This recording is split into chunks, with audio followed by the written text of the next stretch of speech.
y del estómago de Emilio comenzaban a brotar y crecer tallos de plantas.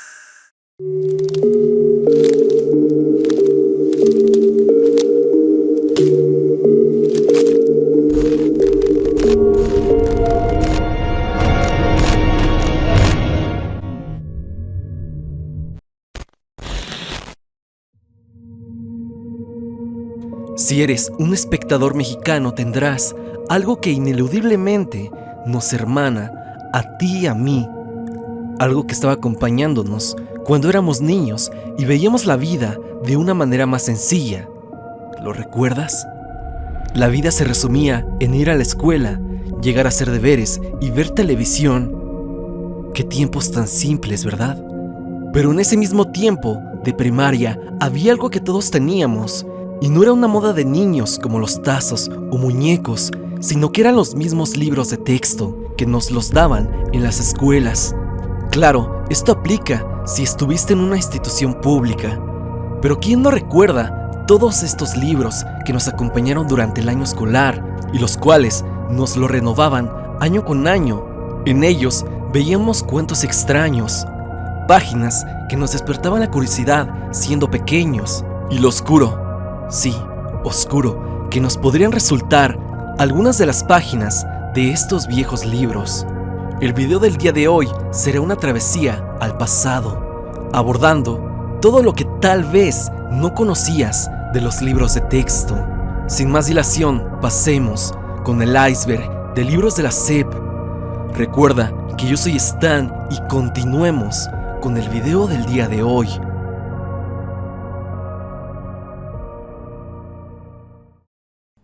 El Atlas no cabe en la mochila. Esto lo recuerdo con cierta nostalgia y gracia. Como lo dije en la intro, cada año nos daban libros nuevos y uno que me sorprendió cuando lo recibí fue el Atlas de Geografía Universal de cuarto año de primaria. Este libro, si bien era un tanto delgado, el largo que tenía era lo que sobresalía entre los demás libros de texto. Tenía un tamaño anormal. Si tú no lo recuerdas o no te tocó este libro, ahora mismo estás viendo imágenes en pantalla. Este es tan grande que era imposible que entrara por completo en tu mochila. Y al menos de mi parte, yo jamás conocí a alguien, a ningún compañero que haya logrado meter este libro por completo en su mochila. Y por lo general, cuando nos tocaba la clase de geografía, llevábamos este libro en la mano. Vocaloid en libros de texto. Si tienes aún libros de texto de primaria, pausa el video y ve por tu libro de cívica y ética de sexto grado. Ahora, busca en la página 171. Si los datos son correctos y los libros son completamente iguales para todo el país, podremos encontrar un guiño ilustrativo que hace referencia al Vocaloid. Para quienes desconocen este término, el Vocaloid es un sintetizador de voz, el cual se usa para hacer música. De ahí salieron personajes que hoy en día son populares dentro de la comunidad. En la ilustración puedes ver a personajes como Miko Hatsune y Rin Kagamine haciendo de las suyas. Por una parte Miku en la ventana y en el pizarrón Rin con un gis. Errores ortográficos en los libros de texto. Esto fue algo que ocurrió por allá del año 2013. La SEP detectó errores ortográficos en sus propios libros. Para ser exacto, 117 errores, los cuales al menos por parte de la SEP no pudieron regular, pues las palabras erróneas fueron detectadas cuando estos libros con fallos ya estaban en proceso de impresión. Fue la misma SEP quien responsabilizó a la administración gubernamental en aquel tiempo, la cual era dirigida por Felipe Calderón. Como dije, la misma SEP precisó que no podría resolverse ese problema, simplemente mandarían a hacer nuevas ediciones para redistribuirlas después. No hay nada que hacer y así se entregarán, afirmó el secretario de Educación Pública, pues los 225 millones de ejemplares ya se habían mandado a imprimir cuando ellos llegaron a la secretaría. Tienen 117 faltas de ortografía, lo cual es imperdonable, pero no nos correspondió a nosotros ese error. Cuando nosotros llegamos ya estaban en proceso de impresión y no había forma de parar la elaboración de esos libros. Y de esta manera la SEP se excusó sobre el error, y la gran mayoría de esos libros seguramente están repartidos por todos lados de la República Mexicana. Una planta en el estómago. Esta historia, al igual que la del ratón, está aunada al catálogo de cuentos más oscuros y extraños que pertenecen al libro de lecturas. Emilio es un chico que en un día, sin nada que hacer, se puso a chupar granos de frijoles crudos, a lo que la madre lo vio y le dijo: «Deja de chupar esos frijoles». Emilio preguntó por qué. Su mamá le contó que su abuela dijo que le crecería una planta en el estómago. Emilio, incrédulo ante lo que le contó su madre, siguió chupando el frijol, mientras recordaba lo que le había dicho. De pronto, de un momento a otro, descuidó su lengua y dejó pasar el frijol en su boca. Fue que para evitar el regaño de su madre, no contó nada y prefirió irse a dormir. Fue en ese lapso de tiempo en el que algo raro despertó en Emilio. Sintió un cosquilleo extraño en sus orejas. Tocó muy por encima con miedo a que fuera un animal venenoso y sintió que algo, así como si fuera una rama, estaba atorada en su oído. Rápidamente se fue al baño a ver qué era lo que tenía. Emilio no lo podía creer. En el espejo, él estaba viendo cómo una planta salía de adentro de sus orejas. Pero no solo fue eso. Emilio cayó en pánico al darse cuenta de que no solo salía una planta de su oído. Él podía sentir cómo más ramas atravesaban sus orificios, dejando notar cómo por la nariz también había tallos de planta. Él, de la impresión ante lo que estaba viendo, abrió su boca y, para su sorpresa y terror, también estaban brotando plantas desde su garganta. Aquella leyenda que le contó su madre se había hecho realidad y del estómago de Emilio comenzaban a brotar y crecer tallos de plantas. Tallos que querían salir de su pequeño y escuálido estómago, abriéndose paso por cualquier orificio con el que se topara. Sorprendentemente, Emilio seguía con vida. El shock del momento no lo dejaba pensar con claridad, por lo que en un arrebato salió corriendo por la ventana para esconderse al bosque. Pasó una hora y Emilio ya tenía más ramas que sobresalían de su cuerpo, tanto que los pájaros se paraban sobre él para hacer sus nidos.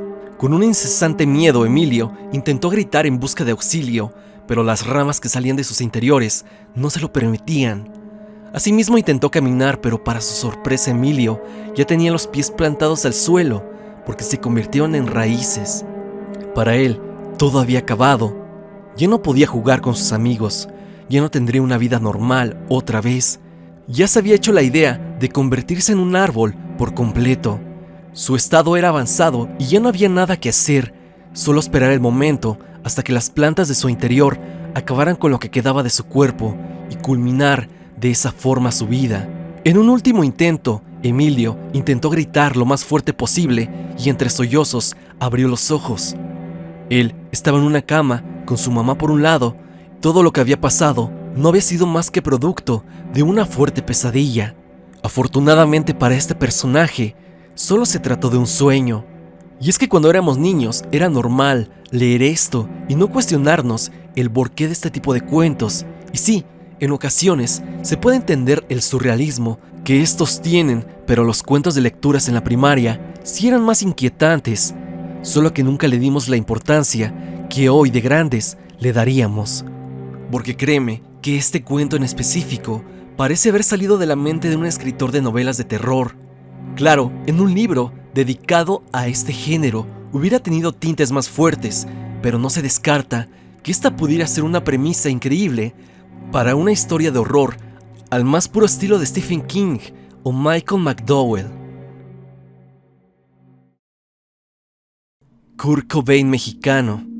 Si hay algo que causó revuelo, fue aquella impresión que se hizo en donde se ocupó la imagen del cantante de Nirvana, Kurt Cobain.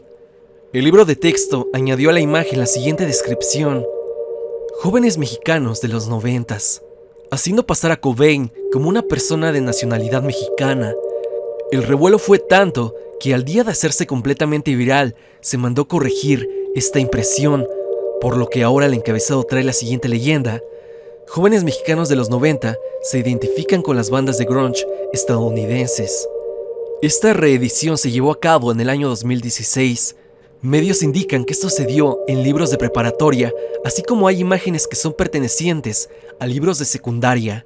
El revuelo sucedió en 2018, por lo que Kurt, según la SEP, fue mexicano durante 2 años, hasta que se dieron cuenta del error y, como te lo digo, lo corrigieron. Cambio de pies. Empezaremos con algo de verdad oscuro si se mira con el lente adecuado. Aquí en México existe un libro con el que podemos mejorar la capacidad de lectura. Este es un libro que contiene historias. El mismo tiene por nombre Lecturas y viene desde que comienzas el primer grado de primaria. Si eres de un país ajeno a México o no lo recuerdas, creerás que no es más que un libro de cuentos, pero es para nosotros, a quienes nos tocó leer estas historias, que lo recordamos con cierto temor. Y es que pensándolo un poco más, hoy en día, que somos más maduros, he de decir que muchas de las historias que están hechas directamente para niños terminan por ser anécdotas inquietantes, hasta tal grado de ser aterradoras.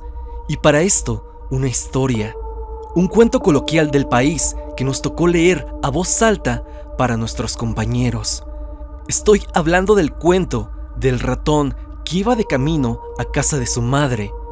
En resumidas cuentas, solo era un ratoncito que visitaría a su mamá, pero el trayecto de este y su desenlace es lo que lo hace un tanto siniestro. La casa de su mamá quedaba demasiado lejos, por lo que era necesario caminar mucho. De primera instancia él viajaría en auto, por lo que no sería para nada complicado. Para su desgracia, el carro terminó por romperse, obligándolo a caminar. Mientras caminaba, llegó a un puesto que vendía patines, y tras estar un tiempo en camino a casa con los patines, estos no aguantaron más y se rompieron. El ratón llegó nuevamente a otro puesto, en el que le ofrecían un par de zapatos. En su idea por llegar rápido a la casa de su madre, los compró. Es en un punto del tramo en que los zapatos del ratón terminan por deshacerse debido al constante uso. Descalzo continuó caminando para llegar lo más rápido posible. El ratón camina tanto que era imposible seguir adelante. Sus pies le dolían bastante. No obstante, cerca del lugar en el que se encontraba, en medio de la nada, había una señora, la cual, a diferencia de otro puesto, esta vendía pies con apariencia humana. Aunque en el cuento no te lo pintaban de esta forma, y los pies que compró no eran humanos, la manera en que lo estaba ilustrada te hacía pensar eso. Los pies que eligió parecían en su totalidad un par de pies humanos. Es aquí en donde, después de mucho tiempo de haber visto este cuento, te pones a pensar acerca de historias como estas. ¿Por qué hacer un cuento así? Y si bien cuando uno es niño no se pone a pensar en estos pequeños detalles, cuando creces y rememoras esto, algo hace clic en tu cabeza y notas que para nada es normal. ¿Por qué tendría unos pies humanos la persona que le vende los mismos al ratón? ¿Habrá acaso un trasfondo que el autor se guardó para sí mismo? ¿O sencillamente es un cuento cualquiera para pequeños? En cuanto al desenlace, el ratón logró llegar a la casa de su madre para acabar el cuento con el siguiente diálogo. Hola, hijo mío, tienes buena cara. ¿Qué pies nuevos y más bonitos tienes? Dime en los comentarios si tú recuerdas este extraño cuento.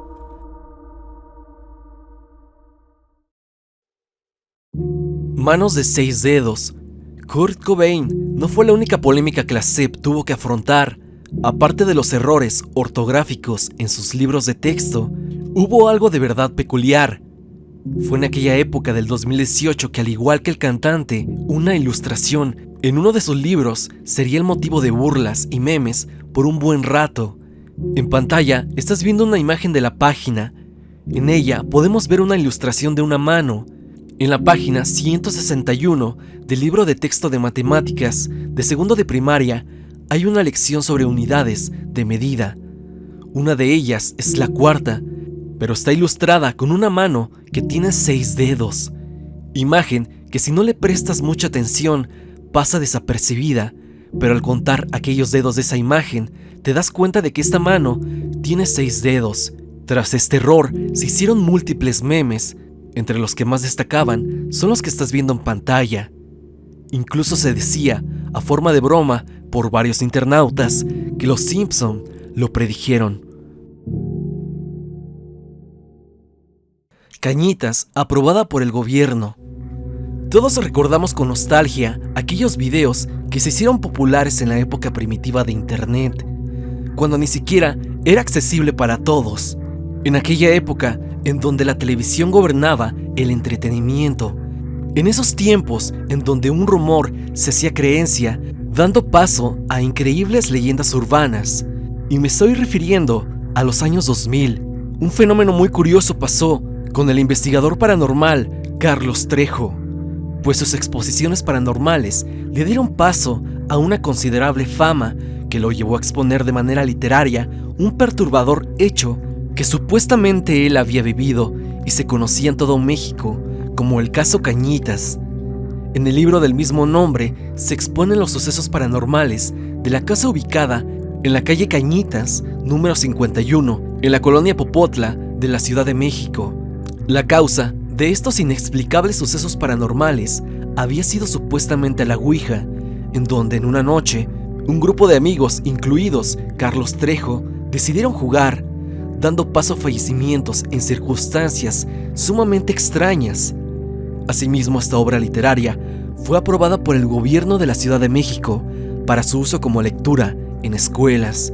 Y esto no tanto por ser un libro increíble, con una trama que te atrapaba, sino que era muy conocida e inclusive rompió récords de venta, convirtiéndose en un bestseller. Es entonces que marcó historia este hecho, por ser recomendada por la misma SEP.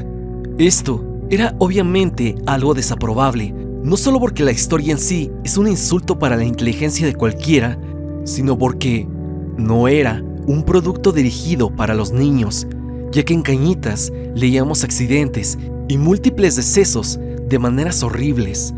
Un hecho cuestionable que en verdad sorprende que haya pasado.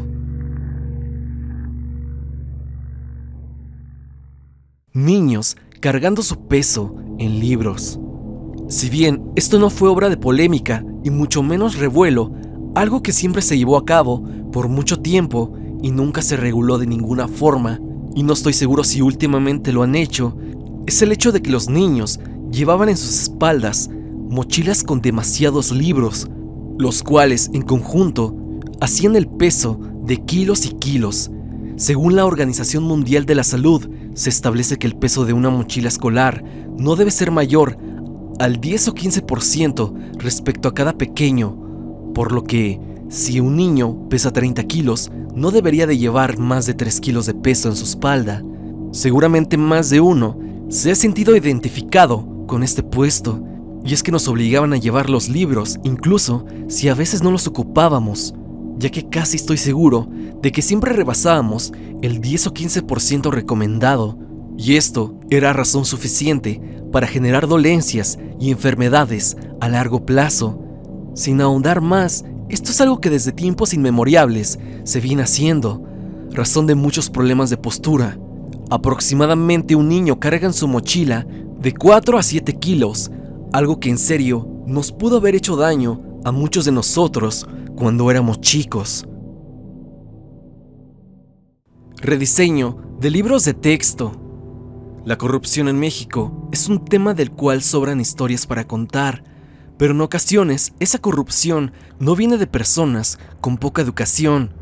La corrupción no distingue clases sociales, ni mucho menos tu estatus como persona. Bien se dice que quien es malo, malo será, sea rico o pobre, y esto mismo fue lo que pasó. Ocurrió en el pasado año 2021, se necesitaban rediseñar los libros de texto, por lo que se hizo la convocatoria para modernizar las portadas de los libros. Se había hecho el llamado a artistas, ilustradores, pintores, fotógrafos, dibujantes, artesanos y diseñadores. Todo iba en orden. Estas personas trabajaban en lo suyo, pero no fue hasta que supieron que su trabajo no iba a ser compensado de manera monetaria que la indignación y la polémica se hicieron presentes. Esto no pasó desapercibido y todos aquellos que habían sido llamados para ejercer el trabajo negaron rotundamente lo que la SEP estaba dispuesto a darles a cambio. Para ellos, la SEP estaba ofreciéndoles constancia de trabajo, con valor curricular, así como un ejemplar del libro en el que estaría su arte. Y nada más. Si esto ya te parece absurdo y altamente abusivo, la SEP haría que la autoría de los artistas quedara a su nombre, por lo que sus diseños ya no serían de ellos, sino de la institución, por lo que se quedarían con los derechos que les correspondían para tener la libertad de manipular y editarla a su beneficio. Esta artimaña no se quedaría en silencio. Usuarios en redes sociales, al conocer esto mismo, se manifestaron haciendo portadas falsas de los libros de texto, editando de manera burlona cada uno de los libros de texto. Al parecer, esto no pasó de los memes, y si la SEP arregló esto con los artistas, seguramente lo hicieron de manera privada. Adoctrinamiento nacionalista. Todos conocemos el país sobre el que estamos impuestos hasta las entrañas, casi como si se tratara de un lavado de cerebro. Para nada es mentira que en México la imposición ha sido el brazo más importante durante décadas, así como la doctrina y los dogmas. La imposición será por mucho uno de los más grandes frenos para nuestra evolución como especie. Y aquí en lo más profundo del iceberg tienes uno de los puestos más oscuros pertenecientes a la SEP. Uno de sus libros para el aprendizaje en primaria es el de historia, la cual, en base a los grados, van haciendo de nuestro conocimiento lo que ocurrió en épocas pasadas, en especial conflictos y decisiones importantes de varios personajes históricos, abarcando claramente años que no nos tocaron vivir. Como si no fuera suficiente con esta antigua imposición, estos libros, así como los dogmas, con el pasar de los grados, nos van reacondicionando, implantando ideas patrióticas para que cada año te sientas orgulloso de lo que muchos de estos asesinos hicieron sin compasión. Y a pesar de que existen razones, hoy en día no existen medios que justifiquen actos tan ruines. Como por ejemplo, los libros de texto alaban a personajes como Pancho Villa y Benito Juárez, los cuales traicionaron a la patria, en especial este último. En cambio, Villa fue una de las personas más aberrantes, degeneradas y depravadas de la historia de México por todo el terror que impartió en el norte del país a principios del siglo XX. Pero desde los libros de texto nos los ponen como héroes de la patria, lo cual está muy lejos de la realidad. Como ya lo dije, esto parece tratarse de que nos traten de implantar ideas y una especie de patriotismo hacia este país. Todo esto que acabo de decir lo aseguran muchas personas. Tal vez sea una exageración, pero créeme cuando te digo que es una realidad palpable. Hasta aquí el video del día de hoy. Espero que te haya gustado. Ya has visto unos cuantos puestos del iceberg de la SEP. Ten por seguro que hay más temas que abordar acerca de este tema y espera más temprano que tarde la parte 2 de este tópico conspiranoico. Te pido que me ayudes con tu pulgar arriba para saber que te gustó y sígueme en redes sociales, especialmente en mi Instagram, para estar en contacto. Suscríbete y activa la campanita de notificaciones en donde dice todas para que no te pierdas de ninguno de mis videos. La música, como siempre, pertenece a Repulsive, por lo que si te han gustado sus obras, por favor, corre a su canal. El link al mismo estará en la descripción. Sin más que decir, no te olvides de que yo soy Stan y te deseo dulces pesadillas.